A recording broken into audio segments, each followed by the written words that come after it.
میں فرنٹیئر میل کے inter class کے ایک ڈبے میں مسافروں میں چھپ کر بیٹھ گیا، اس خیال سے کہ کوئی مجھے دیکھ نہ لے کہ میں کراچی جانے والی گاڑی کی بجائے ممبئی جانے والی گاڑی میں سوار ہوا تھا۔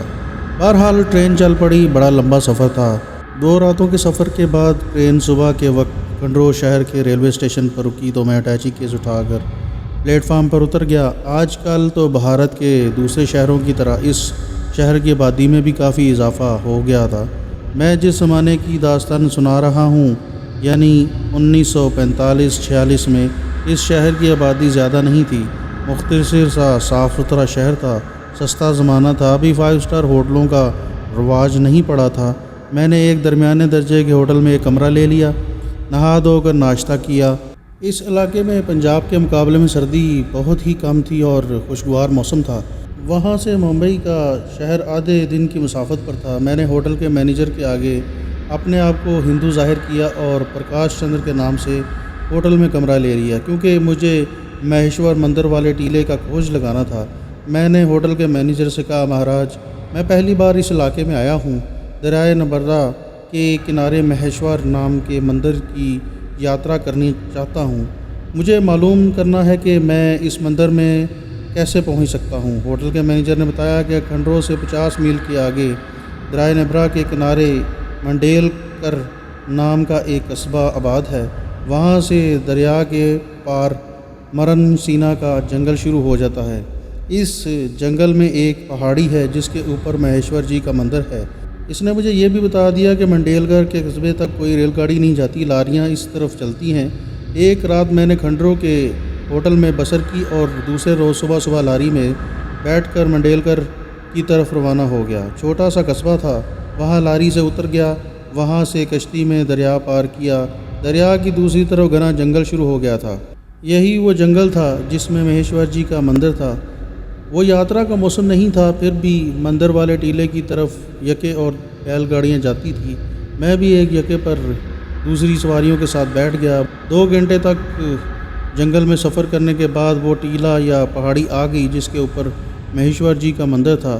مندر تک جانے کے لیے پہاڑیوں پر سیڑھیاں بنی ہوئی تھیں، مگر مجھے مندر نہیں جانا تھا، مجھے تو بکرام سادھو کے غار کی تلاش کرنا تھی۔ میں نے پہاڑی کے دامن میں غار کی تلاش شروع کر دی۔ اس قسم کے سادھو جو سمادھی لگا کر دھیان کرتے ہیں، وہ عام طور پر لوگوں سے چھپ کر جنگلوں اور پہاڑوں میں کسی ایسی جگہ پر اپنا ٹھکانہ بناتے ہیں جہاں وہ آسانی سے نظر نہ آ سکیں۔ لیکن میں نے غار کو تلاش کر لیا۔ غار کا دہانہ جنگلی جھاڑیوں میں چھپا ہوا تھا۔ میں جھاڑیوں کو ہٹا کر غار میں داخل ہوا۔ یہ قدرتی غار تھی، اس کی چھت اتنی اونچی تھی کہ آدمی چل سکتا تھا۔ غار میں اندھیرا تھا۔ میں غار کی دیواروں کو پکڑ کر آہستہ آگے چلتا گیا۔ کچھ دور جانے کے بعد فضا میں سندور اور لبان کی ہلکی بو آنے لگی۔ اس قسم کی بو لاہور کے ایک مندر میں بھی آیا کرتی تھی۔ میں سمجھ گیا کہ بکرام سادھو غار میں موجود ہے۔ مزید آگے جا کر غار میں سامنے کی جانب سے ہلکی روشنی آتی دکھائی دی۔ میں ذرا آگے گیا تو دیکھا کہ یہاں غار ایک طرف کو مڑ جاتی ہے۔ میں نے ذرا آگے کر کے دیکھا کہ غار کے درمیان ایک سفید بالوں والا بوڑھا ضعیف سادھو آلتی پالتی مارے بیٹھا ہے۔ اس کے آگے 3-4 دیے روشن ہیں۔ اس کے سر کے اوپر سفید بالوں کا جوڑا بندھا ہوا ہے۔ میں آہستہ چل کر سادھو کے قریب ایک طرف جا کر بیٹھ گیا۔ سادھو واقعی بہت ہی بوڑھا تھا۔ لمبی داڑھی، سفید بال تھے، سر کے بالوں میں برف کی طرح سفیدی تھی، آنکھ کے اوپر بھویں بھی سفید تھی۔ جسم ہڈیوں کا ڈھانچہ بن چکا تھا۔ کمر سے لے کر کندھے تک گیروی رنگ کا ایک کپڑا لپیٹا ہوا تھا۔ سادھو کی آنکھیں بند تھیں، لیکن شاید اس نے مجھے دیکھ لیا تھا۔ کچھ دیر تک خاموشی رہی، پھر سادھو نے کمزور سی آواز میں پوچھا، کون ہو، کس لیے آئے ہو؟ میں نے کہا، مہاراج، مجھے چھتری والی قبر کے مردے نے آپ کے پاس بھیجا ہے اور کہا ہے کہ سادھو بکرام بابا سے جا کر مل لو۔ یہ سن کر سادھو خاموش ہو گیا۔ 1-1.5 منٹ تک خاموش رہا، پھر اس نے آنکھوں کو کھولے بغیر کہا، میں سمجھ گیا ہوں تم کس لیے آئے ہو۔ تمہاری بہن پر جس حسیب کا سایہ ہے اس کا توڑ ماتا دیوداسی کے پاس ہی ہوگا، میرے پاس نہیں ہے۔ تم ماتا دیوداسی کو جا کر ملو اور اس سے کہو کہ تمہیں بکرام رشی مہاراج نے بھیجا ہے۔ میں نے پوچھا، مہاراج یہ ماتا دیوداسی مجھے کہاں ملے گی؟ سادھو بکرام کہنے لگے، اسی جنگل میں مرن سینا کے پچھلے کنارے پر ایک ندی بہتی ہے۔ ندی کے کنارے پر رام تیرتھم کا مندر ہے۔ ماتا دیوداسی اسی مندر میں رہتی ہے۔ میں مزید کچھ پوچھنے لگا تو بوڑھا سادھو بولا، کچھ اور پوچھنے کی ضرورت نہیں ہے، ماتا دیوداسی کے پاس ہی تمہارے دکھوں کا علاج ہے۔ میں اٹھ کر واپس چل پڑا۔ مجھے اسی جنگل کے پچھم کی طرف جانا تھا۔ میں وہاں آ کر بیٹھ گیا جہاں سے سیڑھیاں اوپر مندر کی طرف جاتی تھیں۔ وہاں سے ایک پجاری کا گزر ہوا۔ میں نے اس سے پوچھا کہ پچھم کی طرف جو رام تیرتھ کا مندر ہے اس کو کون سا راستہ جاتا ہے؟ پجاری نے مجھے راستہ بتا دیا، پھر کہنے لگا، یہ جنگل بڑا خطرناک ہے، اکیلے مت جانا، اکیلے جاؤ گے تو کسی شیر چیتے کا نوالا بن جاؤ گے۔ پھر میں وہاں تک کیسے جاؤں مہاراج؟ میں یاتری ہوں، رام تیرتھ مندر کی یاترا کرنے کے لیے آیا ہوں۔ پجاری بولا، تم ایسا کرو، یہاں سے پیچھے ایک فرلانگ کے فاصلے پر جا کر بائیں طرف مڑ جانا۔ ذرا آگے جاؤ گے تو تمہیں جنگلی لوگوں کی جھونپڑیاں ملیں گی۔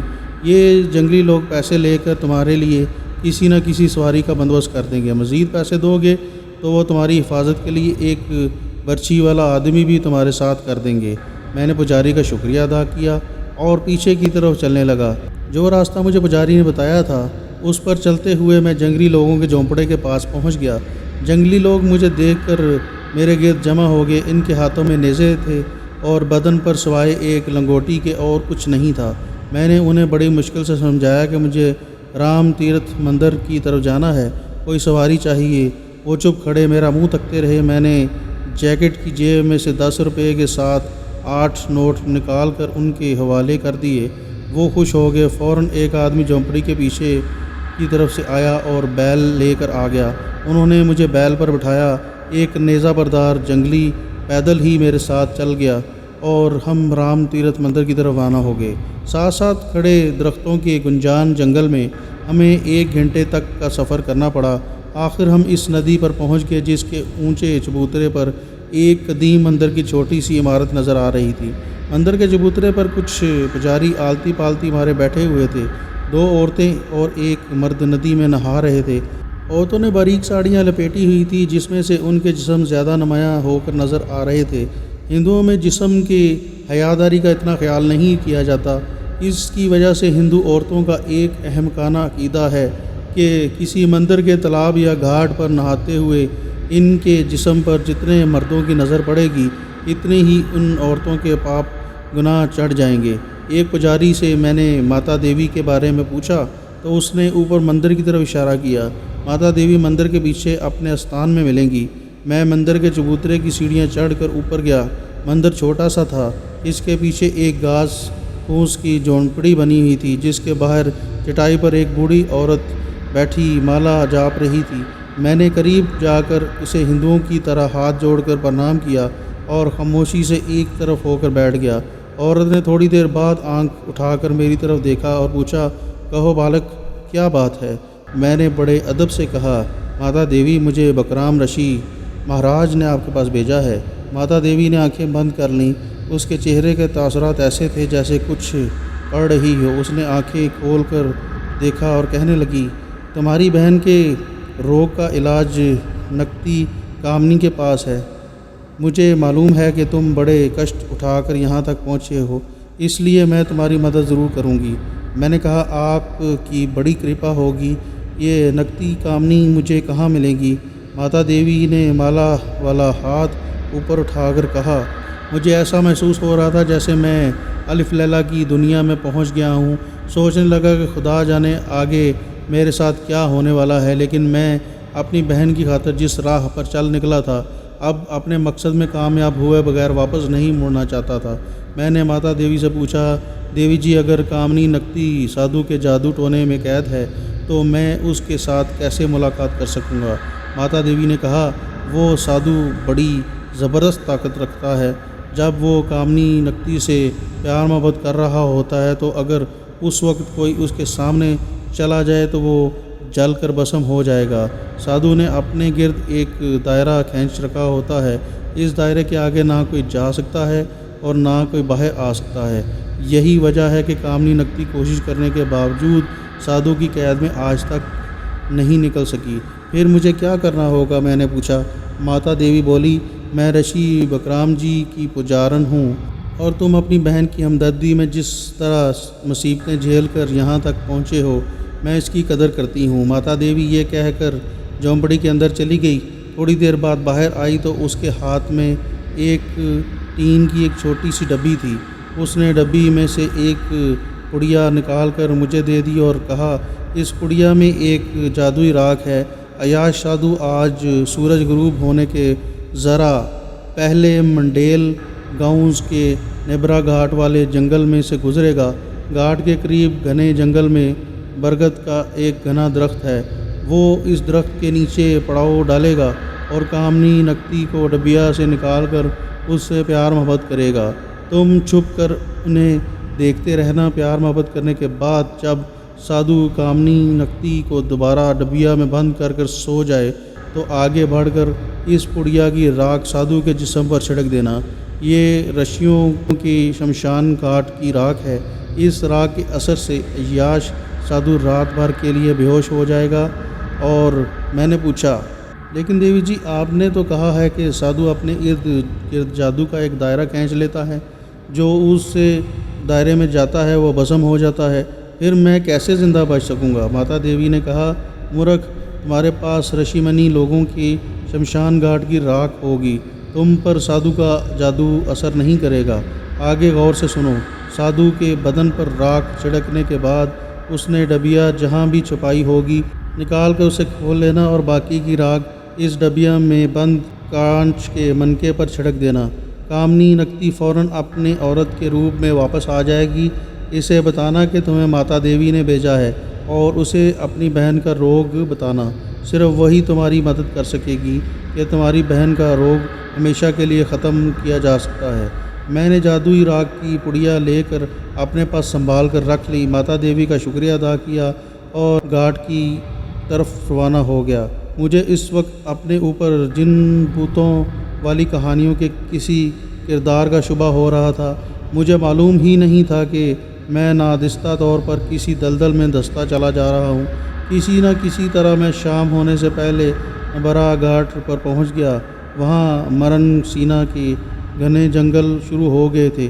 میں جنگل میں داخل ہو گیا۔ میں نے ایک جگہ برگد کا بہت بڑا پیڑ دیکھا۔ اس کی شاخیں زمین کے ساتھ لگی ہوئی تھی۔ یہی وہ درخت تھا جس کے متعلق ماتا دیوی نے مجھے کہا تھا کہ عیاش سادھو وہاں پڑاؤ ڈالے گا۔ وہاں برگد کا دوسرا کوئی درخت نہیں تھا۔ میں تھوڑے فاصلے پر ایک اور درخت کے پیچھے چھپ کر بیٹھ گیا۔ وہاں سے مجھے برگد کا درخت صاف نظر آ رہا تھا۔ میں عیاش سادھو کا انتظار کرنے لگا۔ سورج غروب ہو رہا تھا۔ گھنے درختوں کی وجہ سے جنگل میں وقت سے پہلے ہی اندھیرا چھانے لگا تھا۔ اتنے میں مجھے کسی قدموں کی آہٹ سنائی دی۔ میں نے پلٹ کر دیکھا۔ درختوں کے درمیان ایک جٹا دھاری سادھو چلا آ رہا تھا۔ اس کے کندھے پر ایک گٹری لٹک رہی تھی، ہاتھ میں ترشول تھا۔ اس نے بالوں کا سر کے اوپر ایک جوڑا بنا رکھا تھا۔ سادھو چلتے چلتے برگد کے درخت کے نیچے آ کر رک گیا۔ اس نے چاروں طرف نظر ڈالی اور پھر ترشول سے زمین پر ایک دائرہ سا بنا دیا۔ دائرے کے درمیان بیٹھنے کے بعد اس نے اپنے بالوں کے جوڑے میں ہاتھ ڈال کر کوئی شے نکالی۔ میں سمجھ گیا کہ اس نے وہی ڈبیا نکالی ہے جس میں کامنی نکتی قید ہے۔ سادھو نے ڈبی کھول کر اس میں سے کانچ کا منکا نکالا اور اسے اپنے سامنے رکھ کر منتر پڑھنا شروع کر دیا۔ منتر پڑھنے کے بعد اس نے منکے پر پھونک ماری۔ دوسرے ہی لمحے وہاں کانچ کے منکے کی جگہ ایک حسین و جمیل عورت بیٹھی ہوئی تھی۔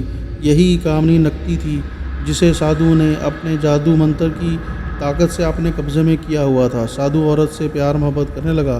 میں درخت کی اوٹ میں چھپا یہ سارا تماشا دیکھ رہا تھا۔ کافی دیر تک سادھو عورت سے پیار محبت کرتا رہا۔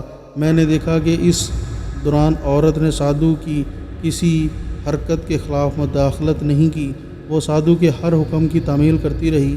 جب سادھو کا دل بھر گیا تو اس نے منتر پڑھ کر عورت پر پھونک مار دی۔ عورت غائب ہو گئی اور اس کی جگہ وہی کانچ کا منکا ہی رہ گیا۔ سادھو نے منکا اٹھا کر ڈبیا میں بند کر کے اپنے سر کے بالوں کے ساتھ چھپا لیا اور وہیں لیٹ گیا۔ جب مجھے سادھو کے خراٹوں کی آواز آئی تو میں نے درخت کی آڑ سے نکل کر سادھو کی طرف بڑھا۔ سادھو نے وہاں بیٹھنے سے پہلے اپنے ارد گرد ایک طلسمی دائرہ کھینچ رکھا تھا۔ میں دائرے کی لکیر کے پاس جا کر رک گیا۔ اگرچہ ماتا دیوی نے کہا تھا کہ تم بے دھڑک طلسمی دائرے میں داخل ہو جانا، تمہارے پاس رشی منی لوگوں کی راکھ ہے، تمہیں کچھ نہیں ہوگا، لیکن قدرتی طور پر مجھے تھوڑا سا خطرہ تو محسوس ہوا، لیکن میں نے ہمت سے کام لیا اور دائرے کے اندر داخل ہو گیا۔ واقعی مجھے کچھ نہیں ہوا۔ میں نے جیب سے ماتا دیوی کی دی ہوئی راکھ کی پڑی نکال کر کھولی اور راکھ سوئے ہوئے سادھو کے جسم پر چھڑک دی۔ جیسے ہی میں نے راکھ چھڑکی، سادھو کے جسم نے اس طرح سے حرکت کی جیسے اسے بجلی کا جھٹکا لگا ہو۔ اس کے بعد اس کا جسم بالکل ساکت ہو گیا۔ میں نے سادھو کے بالوں کے جوڑے میں ہاتھ ڈالا۔ سادھو اس طرح بے حس و حرکت پڑا تھا۔ میں نے ٹٹول کر جوڑے میں سے ڈبیا نکال لی۔ ڈبیا لے کر میں طلسم دائرے کے حصار سے باہر آ گیا۔ ماتا دیوی کی ہدایت کے مطابق میں نے زمین پر بیٹھ کر ڈبیا کھول کر دیکھا۔ اس میں کانچ کا منکا رکھا ہوا تھا۔ میں نے منکا نکال کر اپنے سامنے زمین پر رکھ لیا اور پڑیا میں سے راکھ نکال کر ایک چٹکی بھر کر منکے کے اوپر چھڑک دی۔ منکا غائب ہو گیا اور اس کی جگہ وہی حسین و جمیل عورت ظاہر ہوگی جس کے ساتھ تھوڑی دیر پہلے سادھو پیار محبت کی باتیں کر رہا تھا۔ اگرچہ درختوں میں شام کا اندھیرا گہرا ہو گیا تھا، لیکن اس اندھیرے میں بھی مجھے اس عورت کا حسن و جمال صاف دکھائی دے رہا تھا۔ اس نے گیروی رنگ کی ساڑی پہن رکھی تھی، بالوں میں گل مہر کا سرخ پھول سجا رکھا تھا۔ واقعی بے حد خوبصورت عورت تھی۔ اس کی آنکھوں میں ایک مقناطیسی کشش تھی۔ اس نے میری طرف گور کر دیکھا اور بولی، تم کون ہو جس نے مجھے اس عیاش راکشس سے نجات دلائی؟ میں نے کہا، مجھے ماتا دیوی نے تمہارے پاس بھیجا ہے۔ پھر میں نے اسے ساری کہانی بیان کر دی کہ میں ماتا دیوی کے مندر میں کیوں آیا تھا اور اسے اس کے پاس کس غرض کے لیے آنا پڑا۔ وہ میرے سامنے بیٹھی میری باتوں کو غور سے سنتی رہی۔ جب میں نے اپنی داستان غم ختم کی تو اس نے کہا، تم نے مجھے ایک چنڈال کی قید سے چھٹکارا دلایا ہے، میں تمہاری احسان مند ہوں، میں تمہاری مدد ضرور کروں گی، لیکن مجھے پہلے اس چنڈال سادھو کو ختم کر لینے دو تاکہ یہ پھر مجھے اپنے طلسم منتر کی وجہ سے نہ پکڑ سکے۔ وہ اٹھ کر بے ہوش سادھو کے ترشول کے پاس آئی۔ سادھو نے ترشول زمین پر گاڑ رکھا تھا۔ ترشول انڈیا کے سادھو جوگی لوگ اکثر اپنے پاس رکھتے ہیں۔ ترشول کا لفظ اصل میں تری اور سول سے مل کر بنا ہے۔ تری سنسکرت کی زبان میں تین کو کہتے ہیں۔ پنجابی میں بھی تین کے عدد کو تری بولا جاتا ہے۔ اس کی وجہ یہ ہے کہ پنجابی زبان پر سنسکرت کا گہرا اثر ہے اور سول کانٹے کو کہتے ہیں۔ ترشول ایک لمبی مضبوط سلاخ ہوتی ہے جس کے آگ کے اوپر تین چھریاں لگی ہوتی ہیں۔ سادھو لوگ جنگل کے درندوں اور جنگلی جانوروں سے اپنے دفاع کے لیے استعمال کرتے ہیں۔ اس عورت یعنی کامنی نے زمین پر گڑا ہوا ترشول نکالا اور پوری طاقت سے اسے سادھو کے پیٹ میں دھنسا دیا۔ سادھو کا جسم پہلے ایک بار اچھلا اور پھر بے حس و حرکت ہو گیا۔ اس کے جسم سے خون ضرور نکلا مگر اندھیرے میں خون مجھے نظر نہیں آ رہا تھا۔ ترشول ایک نیزے کی طرح آدھے سے زیادہ سادھو کے پیٹ میں دھنسا گیا۔ کامنی نکتی سادھو کا کام تمام کرنے کے بعد میرے پاس آئی تو اس کی آنکھیں سرخ ہو رہی تھی۔ مجھے چھتری والی قبر کی بھیانک رات یاد آ گئی جب قبر کے اندر دو لال انگارہ آنکھیں نمودار ہوئی تھی۔ میں جھوٹ نہیں بولوں گا، اس وقت مجھے اس حسین عورت سے خوف محسوس ہو رہا تھا۔ اس نے ایک بے رحم سفاک قاتل ہونے کا ثبوت پیش کر دیا تھا۔ اگرچہ بدماش سادھو کے غلیظ کردار کا یہی تقاضا تھا کہ اسے ختم کر دیا جائے، لیکن جس بے دردی سے اور پیشہ ورانہ مہارت سے کامنی نے اس کے پیٹ میں ترشول ڈھونسا تھا وہ کوئی عادی قاتل ہی کر سکتا تھا۔ کامنی نکتی نے مجھے اپنی لال لال آنکھوں سے گورتے ہوئے کہا، تمہیں مجھ سے ڈر تو نہیں لگ رہا؟ مجھے ڈر لگ رہا تھا، لیکن میں آخر ایک مرد تھا اور اپنی کمزوری ایک عورت پر ظاہر نہیں کرنا چاہتا تھا۔ میں نے کہا، بالکل ڈر نہیں لگ رہا۔ وہ بولی، تمہیں مجھ سے ڈرنے کی کوئی ضرورت نہیں، تم نے مجھے اس چنڈال کے طلسم سے آزاد کروا کر مجھ پر اتنا احسان کیا ہے کہ اب میں ساری زندگی تمہاری غلام رہوں گی۔ میں ایک بار پھر ڈر گیا کیونکہ مجھے ایسی مرد مارنی جادوگرنی قسم کی ہوائی مخلوق کو اپنا غلام یا کنیز بنا کر اپنے ساتھ رکھنے کا کوئی شوق نہیں تھا۔ میں جتنی جلدی ہو سکے اس سے پیچھا چھڑانا چاہتا تھا اور اپنی روگی بہن کا علاج پوچھنا چاہتا تھا۔ جب میں نے اسے اپنی بہن کی بیماری کی بات کی تو اس نے میرا ہاتھ اپنے ہاتھ میں لے لیا۔ کامنی کا ہاتھ کسی مردے کے ہاتھ کی طرح برف کی مانند ٹھنڈا تھا۔ مجھے کپکپی سی آ گئی۔ اس نے میرا ہاتھ اپنی مضبوط گرفت میں اس طرح رکھ لیا تھا کہ میں ایک بار ہاتھ چھڑانے کی کوشش بھی کی، لیکن میرا ہاتھ اس کی گرفت سے آزاد نہ ہو سکا۔ کہنے لگی، تمہاری بہن پر پاتالی چڑیل کا سایہ ہے۔ پاتالی چڑیل دھوئیں سے بنی ہے، اس کے سیاہ فام مکروہ جسم سے ہر وقت دھواں اٹھتا رہتا ہے۔ پاتالی جب تمہاری بہن سے چمٹتی ہے تو اس کا خون بھی پیتی رہتی ہے۔ تمہاری بہن خوبصورت ہے اور اس کا خون میٹھا ہے۔ پاتالی خوبصورت مسلمان لڑکیوں کے میٹھے خون کی دیوانی ہے۔ میں نے کامنی سے کہا، میری بہن کا اس منحوس چڑیل سے پیچھا چھڑوا دو۔ ہم بھی حیران تھے کہ جب آسماں پر دورہ پڑتا ہے تو اس کا رنگ مٹی کی طرح کیوں ہو جاتا ہے۔ کامنی نے کہا، پاتالی چڑیل کے پاس پاتال کے تمام سانپوں، بچھوؤں، بھوتوں کی طاقت ہے۔ وہ پاتال لوک کے سب سے خطرناک جادوگر منگل کی شاگرد رہی ہے۔ اس کے پاس چڑیل ہونے کے علاوہ ایسے ایسے جادو منتر ہیں کہ بڑے سے بڑے جادوگر اس کا نام سن کر کانپ جاتے ہیں۔ میں نے اس سے پوچھا، اس کا مطلب ہے کہ تم بھی یہ کام نہیں کر سکتی؟ کامنی بولی، میں ڈرتی نہیں ہوں۔ میرے پاس اس چڑیل کے اسیب کا کوئی توڑ نہیں ہے۔ وہ مجھ سے زیادہ طاقتور ہے، لیکن میں تمہاری بہن کو اس منحوس چڑیل کے سائے سے ضرور نجات دلاؤں گی، لیکن اس کام میں تمہیں میری مدد کرنی پڑے گی۔ میں آسما بہن کی خاطر اپنی جان بھی قربان کر سکتا ہوں۔ کامنی نکتی کہنے لگی، تمہیں جان دینے کے لیے تیار رہنا ہوگا، کیونکہ اس کام میں تمہاری جان بھی جا سکتی ہے۔